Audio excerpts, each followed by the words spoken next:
உண்மையா பழகினாதானே தெரியும். உண்மையான சமதர்மம் என்னங்கிறது பக்தியில பாகவதால்கிட்ட பார்த்தாதான் தெரியும் உங்களுக்கு.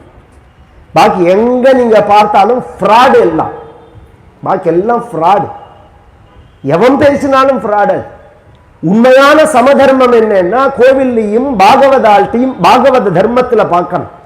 அங்க பேதமே இருக்காது. நாமளே 12 ஆழ்வாரை வச்சுன்னு ஆழ்வார்க்கு இன்ன பெயர்னு தான் சொல்றமே தவிர இவர் என்ன ஜாதின்னு நான் சொல்றோம். 63 நாயன்மார்கள்ல கோவிலை வச்சு இவர் இன்ன ஜாதின்னு சொல்றோம். அவர் பேரை தான் சொல்றோம் நாம. நந்தனார் இவர் இந்த ஆழ்வார், அந்த நாயன்மார் இந்த ஆழ்வார் அப்படின்னு தான் சொல்றோம். இது நம்ம தர்மத்துல காண்பிக்கப்பட்டது. இது மாதிரி வாழ்க்கையில தடம் பிறண்டு நாமா பிறண்டாலும் சரி, வேற ரீதியிலையா பிறண்டு போனாலும் சரி, அவர்களுக்கு சாஸ்திர ரீதியா பரிகாரம் கிடையாது. இப்படி கீழே விழுந்தா, புதிய ராமான்னு சொல்றேன், கீழே விழுந்தா ஒவ்வொரு படியாக மேலே ஏறி வரணும். அப்படிதான் சாஸ்திரம் சொல்றது. கீழே விழுந்தா கயத்தை கொடுத்து ஒரே தூக்குறதுங்கிறது ராமநாமா தான். ராமநாமா தான் மேல தூக்கி பழையபடி வைக்கும் அப்படின்னு. ஜிஹ்வாம் லப்த்வாபியோ விஷ்ணும் கீர்த்தனீயம் ந கீர்த்தயே லப்த்வாபி மோக்ஷ நிஸ்ரேணீம் சனாரோகதி துர்மதிஹி அப்படின்னு பாகவதத்துல ஒரு ஸ்லோகம். இது பிரகலாத சரித்திரத்துல. இப்படி ஏற்றி விடக்கூடிய ஏணி பகவன் நாமா அப்படிங்கிறார். அதுலயும் ராமநாமா, ராமநாமா இருக்கு பாருங்க, ஸ்ரீராம் ஜெய. அதுலயும் விசேஷமா 13 எழுத்து, திரையோதசாட்சரின்னு பேர். ராம மந்திரத்திலேயே ராஜாதி. ஸ்ரீராம் ஜெய ராம் ஜெய ஜெய ராம், ஸ்ரீராம் ஜெய ராம் ஜெய ஜெய ராம்,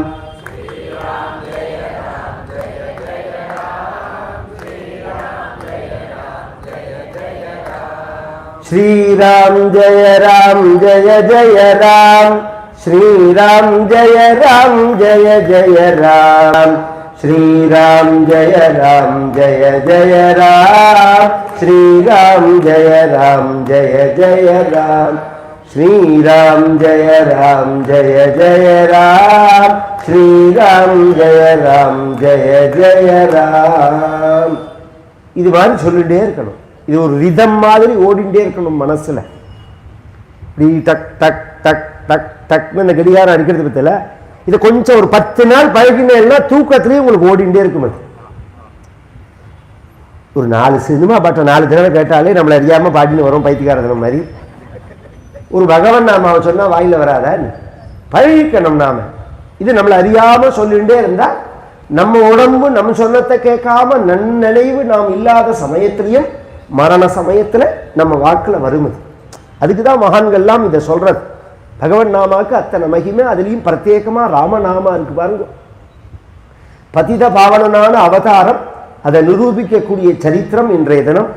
விஸ்வாமித்திரருங்கிற மகரிஷி தசரதன்ட்ட தன்னுடைய யாகத்தை காப்பாற்றுவதற்காக, ராட்சசர்கள்டேந்து யாகத்தை ரட்சிப்பதற்காக உன் மூத்த மையன் மகனான ராமனை கொடுக்கணும் அப்படின்னு பிரார்த்திக்க, முதல்ல ஏதோ பொருள் கேட்க போறாருன்னு தரேன்னு சொன்னவர் குழந்தைய கேட்டார்னு தரமாட்டேன்னு சொல்லிட, அப்புறம் வசிஷ்டர் எடுத்து சொல்லி ஸ்ரேயஷ்டாஸ்மி பிரதாஸ்யாத் தவ புத்ர ஹிதார்த்தாய த்வாமுபேத்யாபியாசதே ஸ்ரேயஷ்டாஸ்மி பிரதாஸ்யாமி பகுரூபம் ந சம்சயः.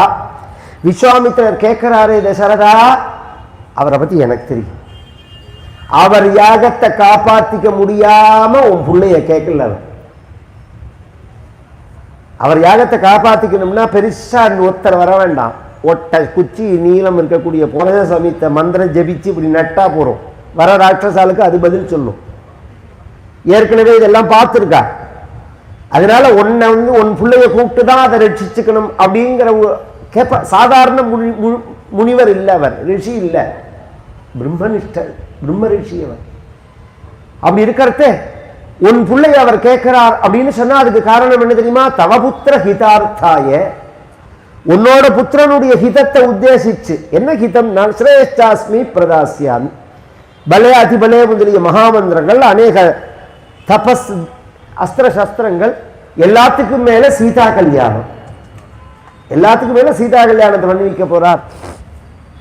இத்தனை விஷயங்களை மனசுல வச்சுண்டு அதை வெளியில படசியமா வெளிப்படையா சொல்லாதபடிக்கு உன் மகனை நீ அனுப்பு அப்படின்னு சொல்ல, உன்னோட குழந்தைக்கு பல நன்மைகளை பண்ணணும் அப்படிங்கிறதுக்காக தான் கேட்கிறாருன்னு உடனே கொடுத்துட்டான். சில வாக்குக்கு உள்ள சக்தி தனியது. ஒரே விஷயத்தை யார் சொல்றாங்கிறத பொறுத்து தானே நாம கேட்கறது. சப்தம் ஒன்னா இருக்கலாம், யார் வாக்குலேருந்து வருதுங்கிறது இருக்கு. சத்தியமேவ ஜெயதேன்னு ஒரு காலத்துல, சுதந்திர காலத்துல மகான்கள்லாம் சொன்னார்கள். அப்படியே சிலிர்த்துது மேனி. இன்னைக்கு மேடையில சொல்றான், எரிச்சலா இருக்கு. அதே வார்த்தையை தான் சொல்றான். நமக்கு அப்படியே ஆத்திரம் தாங்கல்ல அந்த வார்த்தையை கேட்கறதே. சுதந்திர போராட்டத்தின் போது அப்படியே உலகமே பொங்கி எழுந்தது அந்த சப்தத்தை கேட்டு. ஏன்னா அவர்கள் தியாகிகள், சத்திய சீலர்கள், தர்ம நிஷ்டர்கள். அதனால அந்த சப்தமானது நம்ம ஹிருதயத்தை அசைச்சு. விஸ்வாமித்திரருக்கு சொல்லும் போது தசரதன் கேட்கல, வசிஷ்டர் சொன்ன போது கேட்டான். இந்த ராமரையும் லட்சுமணனையும் அழைத்து கொண்டு விஸ்வாமித்திரர் நடந்துதான் கிளம்புறார். அங்கேருந்து இந்த அரண்மனையிலேருந்து சரயு அப்படிங்கிறது 1.5 மைல். அத்தியர்த்த யோஜனம் கத்வா சரவ்யா தட்சிணே தட்டே ராமேதி மதுராம் வாணீம் விஸ்வாமித்ரோத்யபாஷதா. அந்த சரயு நதிக்கு வந்தா அது பரியந்தம் பேசல விஸ்வாமித்திரர். இது ஒரு ஆச்சரியம். இதெல்லாம் நம்ம நினைச்சு பார்க்க முடியாது. இன்னைக்கு முதல்ல நம்ம குழந்தைய ஸ்கூலுக்கு அனுப்புறதுக்கே 1000 தடவை பயமா இருக்கு நமக்கு. பாடசாலை ஸ்கூல்ல அனுப்பிச்சா 3 நாள் தூக்கம் வர மாட்டேங்கிறது, சோறு திங்க முடியல. பழக்கப்பட்ட இடத்துக்கு செக்யூரிட்டியோட சேஃப்டியா இருப்பான் அந்த பையன்னு தெரிஞ்ச இடத்துக்கே நமக்கு அனுப்ப முடியல. இது சாதாரணமா நமக்கு பிறந்த குழந்தை, கல்யாணம் ஆகி பிறந்த குழந்தை அப்படிங்கிற ரீதியில 60,000 வருஷம் குழந்தை பிறக்குமான்னு தவம் பண்ணி அநேக புண்ணிய கர்மாக்களை பண்ணி யாக யஜ்யங்களை பண்ணி வைகுண்டவாசி ஸ்ரீஹஸ்பதியே வந்து பிள்ளையா பிறந்து அப்பேற்பட்ட சக்கரவர்த்தி திருமகனான ஒரு மகனை ஒரு பிச்சைக்காரர் மாதிரி வந்திருக்கிற ஒரு பிராமணரோட, உஞ்சவர்த்தி பிராமணரோட அனுப்பிச்சிருவாளா? நான் கதையா சொல்றேன், நீங்க கதையா கேட்கிறேன். அப்படி அனுப்பிச்சிருந்தா தசரதருக்கு அந்த தர்மத்துல என்ன நிஷ்டை இருந்திருக்கணும், என்ன ஒரு நம்பிக்கை இருந்திருக்கணும் அந்த தர்மத்துல. அப்படி இருப்பாரு. சுந்தரமூர்த்தி நாயனார்னு ஒருத்தர், அவருடைய அப்பாவுக்கு சடையனார்னு பேர். அப்பாவுக்கு சடையனார் அப்படின்னு பெயர். அவருக்கு பிறக்குமான்னு பிறந்தவர் தான் இந்த சுந்தரமூர்த்தி நாயனார். இவருக்கு ஆரூரன் அப்படின்னு பேரு. அந்த நாட்டுக்கு திருமுனைப்பாடி நாடுன்னு பேரு. இந்த சுந்தரமூர்த்தி நாயனார் பிறந்த இடம் இருக்கு பார்த்தீங்களா, அந்த நாடு அது நடுநாடுன்னு சொல்லுவா. சோழ நாடும் கிடையாது, பல்லவ நாடும் கிடையாது. அந்த நாட்டை ஆண்ட ராஜாவுக்கு நரசிங்க முனையர்னு பேரு. அவன் ஒரு நாளைக்கு வீதியில வரத்தே, தேர்ல வரத்தே இந்த குழந்தைய பார்க்கறான். சுந்தரமூர்த்தி நாயனார ரொம்ப அழகா இருக்கார் அப்படின்னு ஒண்ணு எடுத்து கொஞ்சிட்டு அந்த குழந்தைய பிரியறதுக்கு மனசு இல்லை. இது யாராத்து குழந்தைன்னா நம்ம சிவாச்சாரியாராத்து குழந்தை அப்படின்னு சொன்னா, நேரா அவர்கிட்ட போனா இந்த குழந்தைய என்கிட்ட கொடுத்துருங்கோ, இந்த குழந்தைய என்கிட்ட கொடுத்துருங்கோ, நான் வளர்க்கிறேன் அப்படின்னா அப்படியே தூக்கி கொடுத்துட்டார் அப்படின்னு இருக்கு கதையில. எல்லாம் அப்படி வாழ்ந்தவர்கள் நம்ம தேசத்துல எல்லாம். சகஜமா ஸ்வீகாரம் கொடுப்பா, பிரியம் இல்லைன்னு அர்த்தம் இல்லை. தர்மத்து மேல அத்தனை நம்பிக்கை, தர்மத்து மேல அப்படி ஒரு நம்பிக்கை. குழந்தைய தூக்கி கொடுக்க அழிச்சுன்னு வந்த ராமருக்கு, இந்த விஸ்வாமித்திரருக்கு இன்னும் பரிச்சயமே ஆகல. இந்த குழந்தைகளோட இன்னும் பேசவே இல்லை. என்ன சொல்லி பேசுறதுன்னு யோஜனை. சரி, பேரை கூப்பிட்டு பேசலாமேன்னா அது வசிஷ்டர் வச்ச பெயர். அது ராமாங்கிற பேரை எப்படி சொல்றது? இது வசிஷ்டர் வச்ச பெயர். கிருஷ்ணாவதாரத்தில் பகவானுக்கு 2 பெயர். வாசுதேவன் அப்படின்னு ஒரு பெயரை வச்சுட்டு கிருஷ்ணா அப்படின்னு கூப்பிடுற பெயரா வைக்கிறார் கர்காச்சாரியால்னே அங்க இருக்கு. சங்கரஷ்ணன் ஒரு பெயரை வச்சுட்டு பலராமன் அப்படின்னு கூப்பிடுற பெயரை வச்சார் அப்படின்னு இருக்கு. அது மாதிரி இங்க துவிநாமா கிடையாது, ஏகநாமா தான். இதை விட்டுட்டு வேற என்ன பெயரை கூப்பிடுறது அப்படின்னு புரியல. இந்த கூப்பிடுற பெயரை கூப்பிடுறதா அப்படின்னு ஒரு யோஜனை வேற. யோஜனை பண்ணி பார்த்தார், வேற வழி இல்லை, கூப்பிட்டு தான் ஆகணும். அப்புறம் பார்த்தார், அவரை வச்ச பேரா இருந்தாலும் பேர் நன்னா இருக்கு அப்படின்னு சொல்லிட்டு ராமேதி, ராமா அப்படின்னு கூப்பிடுறார். ராமா அப்படிங்கிற அந்த சப்தம் மதுராம் வாணீம் இனிமையான வாக்கு அப்படிங்கிறார். இந்த சுவாரஸ்யம், ராமாங்கிற சப்தம் இனிமையா, விஸ்வாமித்திரர் கூப்பிட்டது இனிமையான்னா. ராமாங்கிற சப்தம் இனிமைங்கிறது தான் லோக பிரசித்திமாச்சே. ஓ ராமா நீ நாயம் ஏமி ருச்சிரா எந்த ருச்சிரா ராமா அப்படின்னு ஒரு கீர்த்தனையே பண்ணியிருக்கார் தியாகராஜ சுவாமிகள். ராமநாமா அப்படிங்கிறது மதுரமானது, அப்படிங்கிறதுல இனிமையானதுங்கிறதுல மாற்று கருத்தே கிடையாது. சில பேர்கள் அந்த இனிமையா இருக்கிறதையும் கொலைச்சிருவான். சில பேர் கையில் அப்படி பூவை கொடுத்தேன்னு வச்சுக்கோங்க, கசக்கி எடுத்துருவான். அது மாதிரி கூப்பிட்றதே கர்ண கடூரமா இருக்கும். அந்த ஹிருதயத்தில் உள்ள அந்த காഠின்யம் அது. விஸ்வாமித்திரர் அது மாதிரி ஏற்கனவே இருந்தவர். இப்ப அந்த ராமாவே இனிமையானது, இவர் தான் இனிமையா கூப்பிட்டாருன்னு வியாக்கியானக்காரர். இவர் வாக்குல தான் அது இனிமையா வந்தது அப்படின்னு. விஸ்வாமித்ரோ அபியபாஷதா, சரையுல ஸ்நானம் பண்ண சொல்லி பலே அதிபலேங்கிற மகாமந்திரத்தை உபதேசம் பண்ணினார். ஒரு மந்திரம் பசிதாகம் ஏற்படாது, ஒரு மந்திரம் ஜுரம் தலைவலி எல்லாம் வராது. இதுக்காக உள்ளது. இதுக்கெல்லாம் மந்திரம் உண்டானால் இருக்கே. இப்ப விண்வெளிக்கு போறாளே அவ என்ன ஜொமேட்டோல ஆர்டர் பண்ணியா சாப்பிட்றா? அங்க எங்க யார் கொடுக்குறாங்க? இல்ல பாஸ்போர்ட் மாதிரி எடுத்துன்னு போறாளா? எதுவுமே கிடையாது. டேப்லெட் தாங்க, டேப்லெட் தாங்க. சாப்பாடெல்லாம் இந்த குழம்பு ரஞ்சா புளிக்காத்துல குழம்புலாம் ஒன்றும் கிடையாது. 4 மாசம் இருந்தாகணும். ஏன்னா அங்க சாப்பிட்றது எடுத்துன்னு போறது விஷயம் இல்லை. நீ சாப்பிட்டேன்னா டாய்லெட் எங்க போவேங்கிறது தான் இந்த கேள்வியே. இத்தனோண்டு கேப்சூல் உன் உடம்புக்கு என்ன தேவையோ அத்தனையும் இருக்கும் இல்லை அப்படின்னு சொல்றா. நாம கேட்டதில்லை. ஒரு லௌகீக கண்டுபிடிப்புலேயே இத்தனை விஷயங்கள்லாம் இருக்கு அப்படிங்கிறத. ரெண்டாவது, இது எல்லாமே சுரப்பிகள் தானே உடம்புல. நம்ம உடம்புல சப்த சுரப்பிகள் இருக்கு. அதனுடைய ஒரு தன்மை தான் இந்த பசி தாகம் மூப்பு இந்த மாதிரி விஷயங்கள்லாம். அதை சுரக்கிற மாதிரியும் பண்ணிக்கலாம், சுரக்காமையும் பண்ணிக்கலாம், இருக்க முடியுங்கிறது தான் விஷயம். இன்னும் சொல்ல போனா நாம சாப்பிட்ற அந்த சாப்பாட்டினுடைய சக்தியானது சூரியன் தேர்ந்து தான் வருது. சூரியன் தேர்ந்து ஓஷதிகளுக்கு ஓஷதிகள் ஸ்டார்ச்சா மாற்றி அதை நான் சாப்பிடும்போது அது சக்தியா மாறுறது. அதை அந்த சக்தியை நேரடியாக கிரகிச்சுக்க முடியும்னு இருக்கு யோக சாஸ்திரத்துல. அதனாலதான் ஆயிரக்கணக்கான வருஷங்கள் சாப்பிடாம இருந்தார்கள் அப்படிங்கிறதெல்லாம். அது மாதிரி ஒரு மந்திரத்தை உபதேசம் பண்ணினார். ஜுரதாபங்கள்லாம் இல்லாத மந்திரத்தை உபதேசம் பண்ணி அன்றைய தினம் ராத்திரி ஆயிடுச்சு.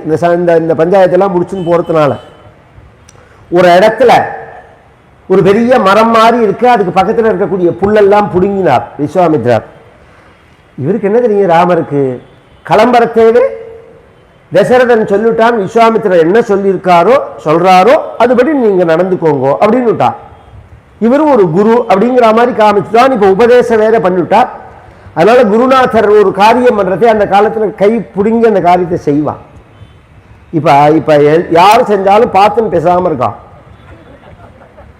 ஒரு காலத்துல அப்பா ஒரு வேலை செஞ்சாருன்னா குழந்தைகள் ஓடி வரும். அப்பா நின்னா குழந்தைகள் உட்காராது. ஒரு பெரியவா ஒரு வேலை செஞ்சா இருங்க ஒரு தாத்தா நீங்க செய்யுங்க நான் செய்யறேன் அப்படிலாம் சொல்லுவா. இப்போ அந்த எனக்கெல்லாம் ஒண்ணுமே கிடையாது. இவன் பாட்டுக்கு மொபைலை பார்த்துட்டு இருக்கான், டிவியை பார்த்துட்டு இருக்கான். அவன் பெரியவாளை பத்தி கவலையே கிடையாது. சொன்னாலும் செய்ய மாட்டேங்கிறான்.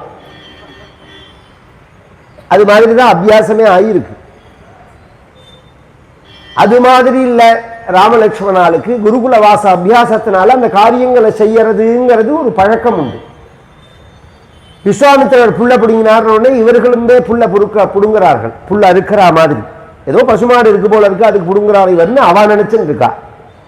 ஒரு மூட்டை அளவுக்கு புல்ல அவர் சேகரிச்சுட்டு துண்டுல கட்டிண்டு இந்த மரத்தடிக்கு நல்ல தடியான ஒரு வேருக்கு பக்கத்துல இந்த புல்லெல்லாம் அழகா பரப்பி அது மேல துண்டை விரிச்சுட்டு உடனே லட்சுமண சுவாமியை பார்த்து சொல்றார், ராமர் விஸ்வாமித்திரத்தில் படுத்துக்க போறார் போல இருக்கு, நான் வலது காலை பிடிக்கிறேன், நீ இடது காலை பிடி அப்படின்னா. அவர் படுத்துக்க போறாருன்னு இவா நினைச்சுட்டு இருக்கா. விஸ்வாமித்திரர் சொல்றார், இவா 2 பேரையும் நீங்க படுத்துக்கோங்கன்னு. என்னத்தா தான் படுத்துக்கோடா ராமா, உனக்கு தரையில படுத்துன்னு பழக்கம் கிடையாதுன்னு, அதனால நீ படுத்துக்கோ அப்படின்னு சொல்ல, வேண்டாம் தாத்தா நீங்க படுத்துக்கோங்க தாத்தா, நீ படுத்துக்கோ நான் சொல்றேன் கேளு அப்படின்னு சொல்லி ராமரையும் லட்சுமணரையும் படுத்துக்க வச்சுட்டு ராத்திரி இருட்டி போயிடுது. அதனால பக்கத்துல தான் இருக்க, விளக்கெல்லாம் ஒண்ணுமே கிடையாது. இந்த குழந்தைகள் என்ன பண்ணணும்னா இருட்டுக்கு விளக்கு பண்ணோடனே பார்த்தீங்கன்னா அம்மா கையை பிடிச்சிக்கும், அம்மா தொட்டுண்டா தைரியமா இருக்கும். அது மாதிரி பக்கத்துல இருந்துன்னா அந்த குழந்தைகளை தடவி கொடுத்துருந்து ராத்திரி முழுக்க சில கதைகளை சொல்லி அந்த குழந்தைகளை தூங்க பண்ணினாராம் விஸ்வாமித்ரர். தசரதன் பசூனு சத்தமாத்யாம் திரிநசயனே அனுச்சிதே சகோஷிதாப்யாம் குசிக சுதவச்சோனுலாலிதாப்யாம் சுகமிவசா க்ஷணமிவசா விபவௌ விபாவரீச்சா. தசரதன் ரிபசூனு சத்தமாப்யாம் ராத்திரி தரையில கட்டாந்தரையில புல்லுல படுத்தின்றார்களே அவர்கள் யாரு? வழிபோக்கர்களா, காப்பிலி ஜனங்களா? ரிபசூனு சத்தமாப்யாம் சக்கரவர்த்தி திருமகன்கள். சில பேர் எல்லாம் பார்த்தா இந்த காமாக்கியான்னு ஒரு இடத்துக்கு பெரியவா சொல்லி நான் போய் எங்க ராஜராஜேஸ்வரி பட்டாபிஷேகம் பண்ணினேன். எதேச்சியா அந்த பக்கம் ஒரு வைதிகர் வந்தார். அங்க இலையெல்லாம் கிடையாது, அந்த ஊர்ல இலையெல்லாம் கிடைக்காது. அதனால இங்கேருந்து போகிற தேவை எல்லாருக்கும் ஒரு பிளேட்டு வாங்கின்னு போயிட்டேன். பிளேட்டை வாங்கின்னு போய் எல்லார் கையிலையும் வச்சுக்கோங்க, இதை எச்ச எல்லாம் அவாவா எச்ச அவாவாலோட இருக்கட்டும். இந்த பிளேட்டை மாற்றி கீத்தி விவகாரங்கள்லாம் கிடையாது. உங்களோட கொண்டு போயிட்டு உங்களோட கொண்டு வந்துருங்கோ அப்படின்னு. அவருக்கு ஒரு புது பிளேட்டு கொடுத்தா நான் இதிலெல்லாம் சாப்பிட மாட்டேங்கிறார். அதை பற்றி எனக்கு என்ன தெரியும், எதில் சாப்பிடுவாங்க இதெல்லாம் எனக்கு தெரியும். அதையும் தாண்டி நான் இதிலெல்லாம் சாப்பிட மாட்டேன் அப்படின்னு பிகு பண்ணிப்பா. வெளியில கவனிச்ச எல்லாம் சில பேர் வீட்டில் சீன்றதுக்கு ஆள் இருக்காது, ஏண்டா கருடான்னு கேட்கறதுக்கு ஆள் கிடையாது. 10 தடவை கூட்டா கூட பொண்டாட்டி திரும்பி பார்க்க மாட்டா, நம்ம கிட்ட வந்து அமுட்டுவான். அது மாதிரி இந்த சவடால் ஜம்பம் இதெல்லாம் நம்மள நாமே ஏமாத்திக்கிற விஷயம். நம்ம 5 பேர் இருந்தால் 4 பேர் பார்க்கணும், வானு கூப்பிடணும், பேசணும், இப்படியே சில பேர்லாம் நினைப்பா. அதெல்லாம் விட்டுட்டு ஃப்ரீயா இருக்கணும். உங்க மனசுல நீங்க ஏத்திக்க சிரமம். இதெல்லாம் ஒரு காலத்துல ரொம்ப சிரமம். இது எவ்வளோ ஏத்திக்கிறானோ அவ்வளோ இறக்கி வச்சாகணும். சுமைய இறக்கிறதுக்கே சொச்ச காலம் சரியா போயிடும். ஏத்திக்காமையே இருந்துட்டா இதை பாருங்க மோகன் சொல்லு, நான் பார்க்கறதே அதில் ஒரு விஷயத்துல பிரமிப்பேன். சிற்றின் மேங்கில் எவ்வளோ பெரிய பதவி, அதை பற்றி அந்த அந்த ஸ்மரணையே இல்லை. அவர் பார்த்தா நம்ம நம்ம நம்ம இது அது என்ன பாசுரம் சொல்றவாளோட சேர்ந்து ஒருத்தர் மாதிரி தான் இருக்கார் பார்க்கறதுக்கு. சத்தியம் அதுதான், இதுதான் யதார்த்தம். அது பொய், இதுதான் உண்மை. அது பொய், தற்காலிகம், இதுதான் உண்மை அப்படிங்கிறது. இவர் சக்கரவர்த்தி திருமகன் அப்படிங்கிற அந்த ஒரு எண்ணமே இல்லாதபடிக்கு தரையில படுத்துட்டு இருக்கார்கள். பழக்கமானதோ அப்படின்னா திருநசயனே அனுச்சித்தே, இவாளுக்கு பழக்கமே கிடையாது. ஏதாவது பழக்கப்பட்டு இருந்தா கூட சரிங்களாம், அது மாதிரி பழக்கமும் கிடையாது. சகோஷிதாப்யாம் பொதுவாகவே இருட்டை பார்த்தா பயமா இருக்கும், குழந்தைகளா இருந்தா பயமா இருக்கும், படுக்காத இடத்துல படுத்துட்டா பயமா இருக்கும், பழக்கம் இல்லாத இடத்துல படுத்துட்டா பயமா இருக்கும், தூக்கம் வராது. இந்த குழந்தைகள் தூங்கினதால் சுகமிவசா சௌக்கியமா தூங்கினார்கள். எப்படி தூங்கினார்கள்னா அந்த ராத்திரி க்ஷணமிவசா ஒரு க்ஷணம் போல இருந்தது. அது மாதிரி தூங்குறதுக்கு அங்க என்ன தென்றல் காத்து வீசினதா, ஸ்பிளிட் ஏசி வச்சிருந்தாளா, என்னத்தினால அப்படி தூங்கினார்கள்னால் குசிக சுதவச்சோனு லாலிதா. பக்கத்தில் உட்கார்ந்து விஸ்வாமித்ரர் தன்னுடைய வாக்குலால லாலனம் பண்றாராம். இந்த பத பிரயோகங்கள்லாம் வால்மீகி தான் சிலதெல்லாம் புதுசா அறிமுகப்படுத்துவார். லாலனம், லாலி அப்படிங்கிறவளோட இன்னைக்கு ஊஞ்சல்ல வச்சு இதை சொன்னதே வால்மீகி தான். குசிக சுதவச்சோனு லாலிதாப்யாம். அதனால சுகமிவசா சௌக்கியமா இருந்தது, க்ஷணமிவசா சௌக்கியமா இருந்தது, ஒரு க்ஷணம் போல இருந்தது. யாருக்கு? ராமருக்கான்னா விபாவரீச்சா, ராமருக்கும் இருந்தது, ராத்திரி தேவிக்கும் இருந்ததுன்னா. ராத்திரி தேவின்னு ஒத்தி இருட்டு அவள், அவள் எங்க வந்தாலும் சேன்னா அவளுக்கு வைகுண்டவாசியான பகவானை பார்க்கணும்னு ரொம்ப நாளா ஆசை. வைகுண்டம் கோடி சூரிய பிரகாசமான இடம், அங்கவே பார்க்க முடியாது.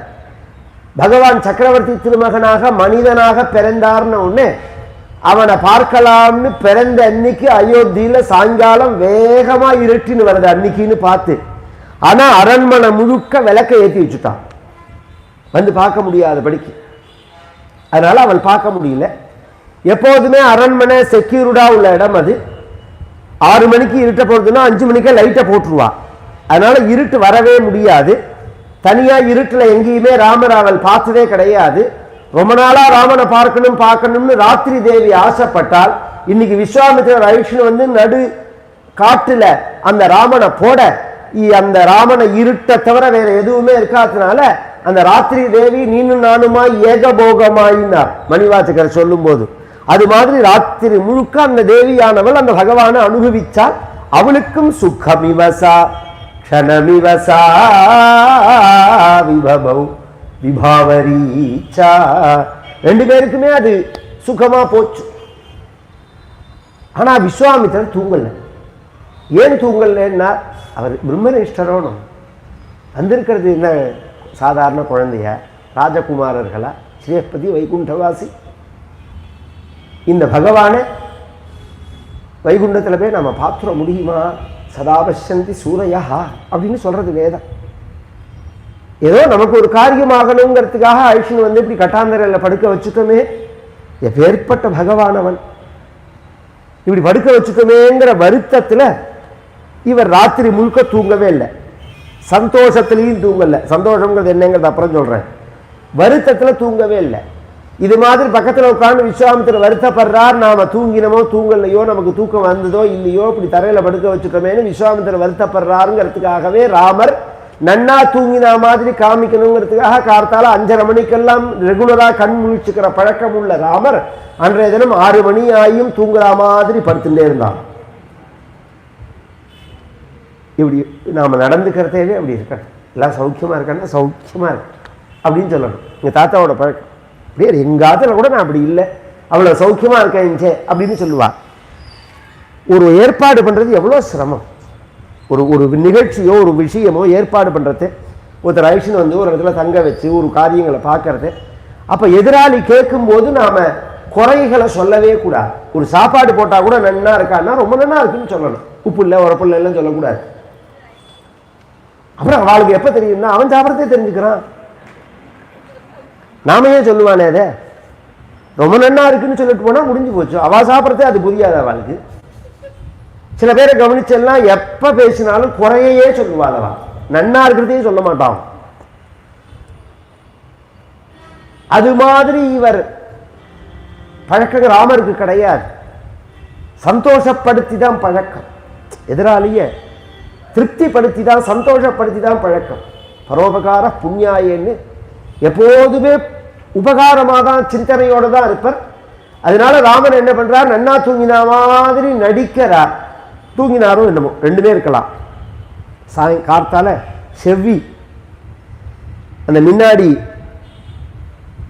சூரியன் வரத்துக்கு முன்னாடி அருணன்னு அவனோட சாரதி வர அந்த சகப்பா இருக்கு பத்தியெல்லாம், அதுக்கு அருணன்னு பேர். அருணோதயம்னு சொல்லுவாங்க. சூரியோதயம் பின்னாடி, முதல்ல வருது அருணோதயம், அவனோட சாரதி அது.